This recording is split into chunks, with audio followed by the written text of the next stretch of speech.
چې رښتیا راځي دروغ به کلي وران کړي. زما بعضې ښکته پښتانه ورونو راځي دلته ویډیوګانې کوي چې یاره باچا کامواله ته روزانه راځي ویډیوګانې جوړوي.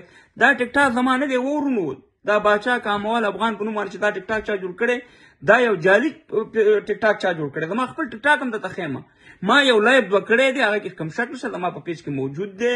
په تورخم او په سپین بولدک کې چې کوم ظلم وشو د افغانانو سره، زموږ ماشومانو سره، زموږ خویندو سره، پولیس سند پولیس د کراچۍ پولیسو، اما اردو کې مو لایف وکړو، یو څو خبرې مې وکړې او په پښتو کې مې وکړې.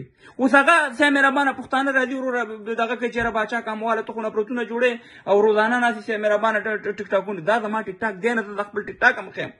بل دا دی ورونو چې زه نه یېرېږم نه ټیټېږم، خو زه هېڅکله د نفرتونو کار نه کوم، نه د ویو دپاره کار کوم. ګوره دا ټیک ټاک چې زما په نوم چا جوړ کړی، دغه سړي نه مې اول غوښتنه دا ده چې مهرباني وکړه دغه ټیک ټاک دا که ما درته میسیجونه کړي دا لرې کړه، بې ځایه دغه مه کوه، زړې ویډیوګانې پکې ورچې زموږ ورور یې دا ټیک ټاک دی ښه. دا یعنې دا ټولې ګوره داسې وګورئ ورونی، اول خو دا نوم یې سرچ کړئ، ګوره اشرف غني صاحب هسې ورکړی، یعنې باچا کاموال افغان په نوم باندې جوړ دی. دا نقلي دی ښه ورونو، دا زما نه دی، دا زما نه. ګوره دا هم زړه ویډیو ده، دا هم زړه ویډیو ده. ګوره دا ټولې ویډیوګانې ګوره دا جوړې کړي. خلک دا فکر کوي چې زه همدې ته ناست یم، بس دا ګورئ دا ګوره دا ټولې تاسې یو ځل ویډیونه کوئ، راځئ وروره په دې ردې وایئ د مسلې نه خبر ناست یې چې څه مسله ده. دا ګوره دا یو هم زما ټیک ټاک نه دی ورونو، زما ټیک ټاک اندقه دی ورونو. دې تاسو ته ښیم ښه، دلته مې دغه هم ورکړی دی باچا کاموال 2022، دا زما ټیک ټاک دی. دا وګورئ، دا پکې یو ویډیو هم نشته. دا وګورئ هم کته باچا کاموال 2022 او دا وګورئ دا ویډیوګانې ښه.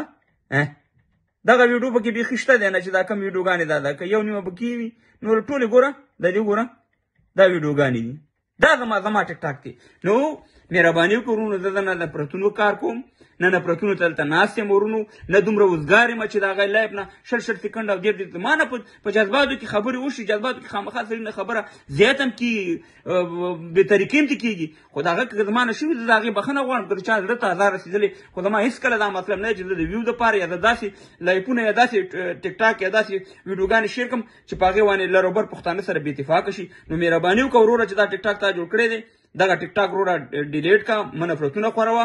خلک زموږ نه ګیلې کوي، موږ ته میسیجونه کوي چې وروره ستا خو کار نشته، راګې په ټیک ټاک باندې روزانه ویډیوګانې کوي. حالانکې زه خبر هم نه یم، 33 منټه لایف مې کړی، د هغې نه دې وروره 14 ویډیوګانې جوړې کړي. خلک دلته موږ ته ګیلې ناندرې کوي. هیله کوم چې دا ویډیو مخکې دومره شیر کړئ چې ټول خلکو ته ورسي او خبر شي چې حقیقت څه دی. زما په نوم پیجونه هم جوړېږي، زما په نوم ټیک ټاکونه هم جوړېږي. زما خپل ټیک ټاک دغه 5 زره فالوور لرم، نور چا نشته.